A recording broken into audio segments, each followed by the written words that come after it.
Hi students, स्वागत है आपका आपके अपने YouTube चैनल पर। How are you? I hope you all are fine. हम पढ़ रहे थे दैनिक जीवन में रसायन। पिछली कक्षा में हमने अम्ल, क्षार और लवण की साधारण परिभाषाएं, सामान्य गुणों की बात की। आज हम देखेंगे वैज्ञानिकों के द्वारा किस तरह से अम्ल क्षार को परिभाषित किया गया। आपके सिलेबस में 3 संकल्पनाएं मुख्य रूप से है: आरेनियस की संकल्पना, ब्रोस्टेड लोरी की संकल्पना और लुईस की संकल्पना।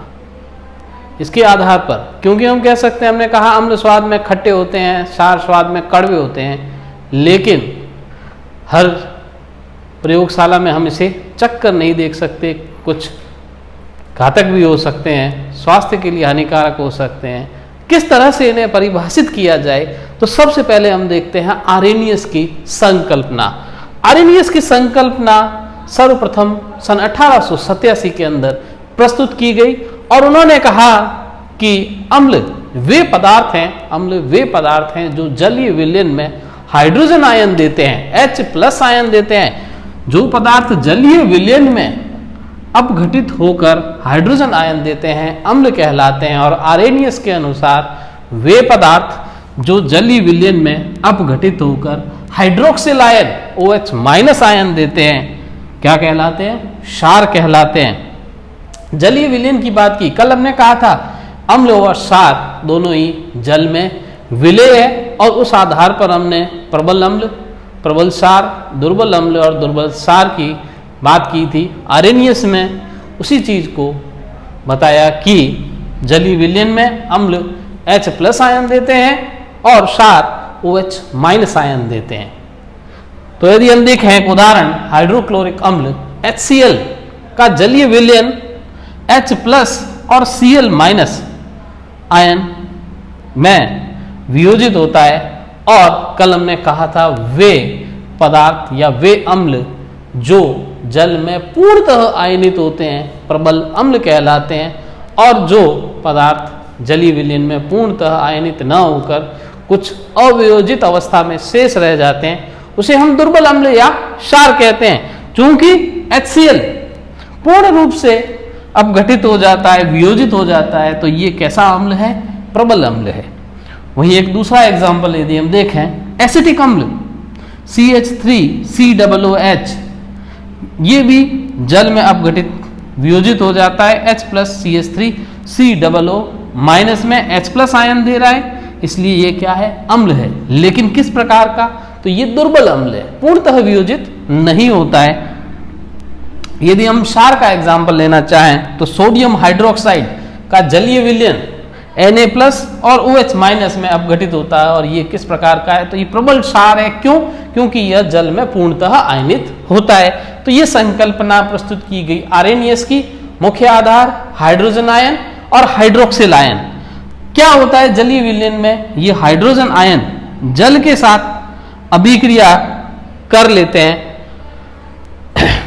और अम्ल व क्षार की अभिक्रिया से लवण का निर्माण होता है। इसे उदासीनीकरण अभिक्रिया कहते हैं। दूसरी हम संकल्पना देखते हैं, ब्रोस्टेड लोरी की संकल्पना। 2 वैज्ञानिक जॉनसन ब्रोस्टेड और थॉमस M लोरी ने इसे प्रस्तुत किया, और इनके अनुसार अम्ल जो प्रोटॉन दाता है, अर्थात जो प्रोटॉन देने वाले हैं, और वे पदार्थ जो प्रोटॉन ग्राही हैं, क्या कहलाएंगे? क्षार। प्रोटॉन दाता अम्ल और प्रोटॉन ग्राही क्षार। इस संकल्पना में ब्रोस्टेड व लोरी ने संयुग्मी अम्ल क्षार की अवधारणा प्रस्तुत की। संयुग्मी अम्ल, संयुग्मी क्षार की अवधारणा प्रस्तुत की। किस तरह से?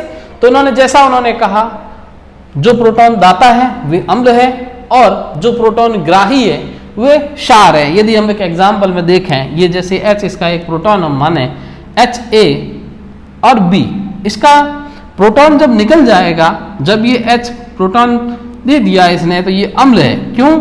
क्योंकि इसने अब प्रोटॉन का त्याग कर दिया, और इसके साथ इसने क्या बना दिया? प्रोटॉन देने के बाद संयुग्मी क्षार बना दिया। और क्षार क्या? जो प्रोटॉन को ग्रहण करता है। Hb+ संयुग्मी अम्ल, इसने प्रोटॉन को ग्रहण किया है तो ये क्या है, क्षारक। इस तरह से अम्ल और क्षार के बीच, संयुग्मी क्षार के बीच अम्ल संयुग्मी क्षार युग्म और क्षारक और संयुग्मी अम्ल के बीच क्षार संयुग्मी अम्ल युग्म बनता है।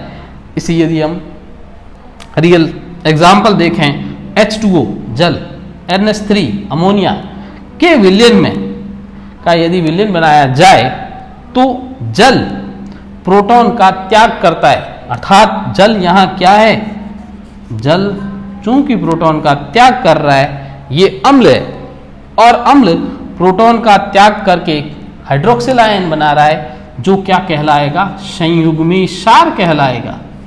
अम्ल का संयुग्मी कौन होगा, क्षार होगा। और इस दिए गए प्रोटॉन को ग्रहण करता है अमोनिया, क्योंकि ये अमोनिया यहाँ क्या है, क्षार है। यहाँ ये संकल्पना भी निरस्त की गई, क्यों, क्योंकि कुछ ऐसे अम्ल व क्षार, ये हर पदार्थ वैसे पदार्थों को ना समझा सका जो प्रोटॉन जिनमें उपस्थित नहीं था, या अप्रोटिक अम्ल व क्षार को परिभाषित करने में ब्रास्टेड और लॉरी सफल नहीं हुए, तो तीसरी संकल्पना प्रस्तुत की गई, लुईस संकल्पना। लुईस ने 1923 में, सर्वप्रथम 1923 में अपनी संकल्पना प्रस्तुत की और इन्होंने अपनी संकल्पना अम्ल व क्षार को परिभाषित करने का आधार बनाया इलेक्ट्रॉन्स को। अभी तक हमने देखा आरेनियस, हाइड्रोजन आयन और हाइड्रोक्सिल आयन की बात की। ब्रास्टेड लॉरी ने प्रोटॉन दाता और प्रोटॉन ग्राही की बात की, दोनों में ही आयन H+ आयन, एक तरह से प्रोटॉन। अब हम बात करेंगे लुईस संकल्पना की। लुईस ने पहली बार आधार बनाया है इलेक्ट्रॉन युग्म को। लुईस ने कहा, लुईस कहते हैं अम्ल वे पदार्थ हैं जो इलेक्ट्रॉन युग्म को ग्रहण करते हैं, यानी क्या है, इलेक्ट्रॉन ग्राही। अम्ल कौन है, तो इलेक्ट्रॉन ग्राही। इलेक्ट्रॉन ग्राही पदार्थ क्या कहलाते हैं, अम्ल कहलाते हैं। और क्षार क्या है, वे पदार्थ जो इलेक्ट्रॉन त्यागते हैं, क्षार कहलाते हैं। यदि हम इनके एग्जाम्पल्स देखें, जैसे BF3NH3, यहाँ एक इलेक्ट्रॉन युग्म उपस्थित है। ये इलेक्ट्रॉन युग्म जब उपस्थित है तो ये इस इलेक्ट्रॉन युग्म का त्याग कर सकते हैं, और जब ये इलेक्ट्रॉन युग्म का त्याग करते हैं दूसरे पदार्थ के साथ, इनके मध्य में एक बंध का निर्माण होता है। इस बंध का नाम है उपसहसंयोजक बंध।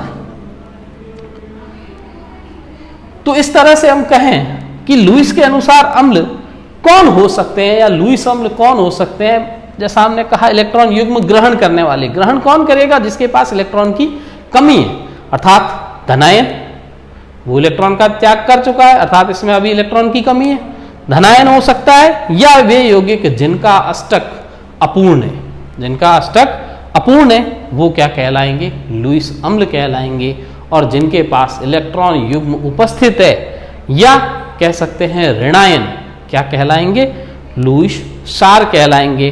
दोनों के एग्जाम्पल्स मैंने यहाँ दिए आपको, BF3AlCl3 aluminium chloride, magnesium ion, sodium ion, ये सभी क्या है, लुईस अम्ल है। और वहीं H2O जल, ऑक्सीजन के पास इलेक्ट्रॉन युग्म उपस्थित, NH3 अमोनिया, यहाँ भी इलेक्ट्रॉन युग्म उपस्थित, और हाइड्रोक्सिल आयन, चूंकि ये ऋणायन है, इसके पास एकाकी इलेक्ट्रॉन युग्म या ऋणायन, और ये रखने वाले को हम क्या कहेंगे, लुईस क्षार कहते हैं।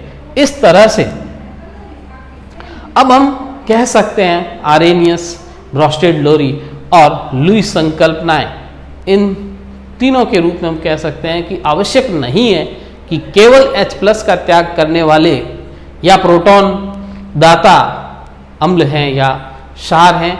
इन तीनों को संयुक्त रूप से यदि हम इलेक्ट्रॉन युग्म की बात करें, इस आधार पर हम अम्ल व क्षार के गुणों को परिभाषित कर सकते हैं, हम उनके गुणों के बारे में बता सकते हैं। तो अब हम देखेंगे इनके गुण। अम्ल व क्षार के सामान्य गुण की अब हम बात करेंगे। अम्ल व क्षार के सामान्य गुण, अभी हमने संकल्पनाओं के आधार पर देखा अम्ल क्या है, क्षार क्या है। अब हम इसके कुछ सामान्य गुणों की तुलनात्मक बात करते हैं। पहला हम लेते हैं लिटमस परीक्षण।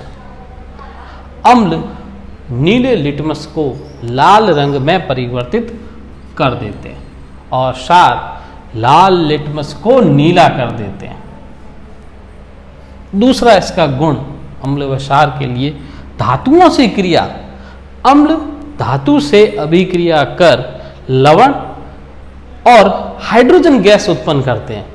अम्ल व धातु से क्रिया करने पर हाइड्रोजन गैस देते हैं।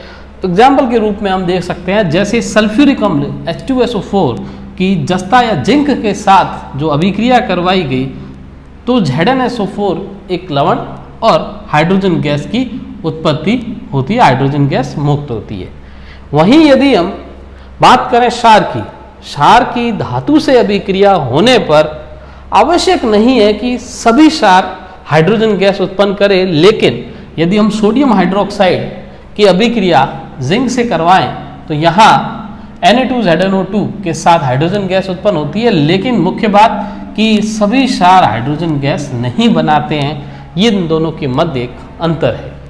तीसरी हम बात करें ऑक्साइड से अभिक्रिया। धातु के ऑक्साइड व अम्ल की अभिक्रिया से धातु के ऑक्साइड व अम्ल की अभिक्रिया से लवण और जल बनते हैं, लेकिन ये किस प्रकार की प्रवृत्ति हुई? ये क्षारीय प्रवृत्ति है। कैसी प्रवृत्ति? क्षारीय प्रवृत्ति के लिए जैसे कॉपर ऑक्साइड और हाइड्रोक्लोरिक अम्ल के मध्य अभिक्रिया से कॉपर क्लोराइड प्लस H2O। वहीं क्षार धात्विक ऑक्साइड से नहीं अधात्विक ऑक्साइड से अभिक्रिया करते हैं और उसके द्वारा लवण व जल बनाते हैं। इस तरह ये अम्लीय प्रवृत्ति प्रदर्शित करते हैं। कार्बन डाइऑक्साइड कैल्शियम हाइड्रोक्साइड के साथ अभिक्रिया करके कैल्शियम कार्बोनेट और जल की उत्पत्ति होती है। तो यहाँ प्रवृत्ति कैसी है? अम्लीय प्रवृत्ति के हैं, जबकि अम्ल के लिए हम कहेंगे क्षारीय प्रवृत्ति के। चौथा हमारा सामान्य गुण है विद्युत चालकता। अम्ल व क्षार दोनों ही विद्युत के सुचालक होते हैं। अम्ल भी विद्युत के सुचालक हैं और क्षार भी विद्युत के सुचालक हैं। पांचवा उदासीनीकरण अभिक्रिया या उदासीनीकरण का गुण।